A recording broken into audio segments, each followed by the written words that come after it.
شکلی. خانم من چه شکلی بگیرم که اسم کتابم چیه؟ من الان بهتون بچه‌ها یه کتاب داریم به نام کتاب فارسی. نیازی نیست اسمشو شما به این شکل بگید. نگاه کنید ببینید یه آقا پسره روی کتاب. این آقا پسر اسمش امینه.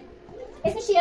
امین. یه دختر خانومی هم هست اسمش آزاده است. یه دونه امین یه دونه آزاده. ما این کتابو بهش میگیم کتاب امین و آزاده. درست؟ این کتاب اسمش چی شد؟ امین و آزاده. پس من وقتی بهتون بگم که کتاب امین و آزاده رو سری هستی که بذار رو میز سری کدومو در میاری بیرون؟ آفرین. این کتابی که روش امین و آزاده داد.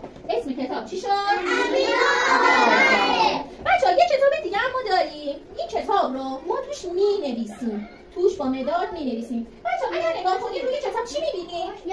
درخت می‌بینید. روی کتاب چی می‌بینید بچه‌ها؟ درخت می‌بینید. پس من به این کتاب میگم کتاب درختی.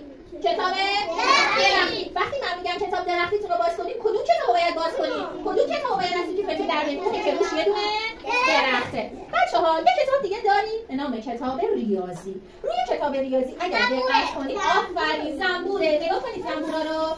نگاه کنید. پس من بهش میگم کتاب ریاضی زنبوری. وقتی گفتم کتاب ریاضی زنبوری رو در بیاری باید نگاه کنید روی کتابتون اگر زنبور دیدید این کتاب اصلی کفتون در میارین بیرون. پس این کتاب اسمش کتاب زنبوری.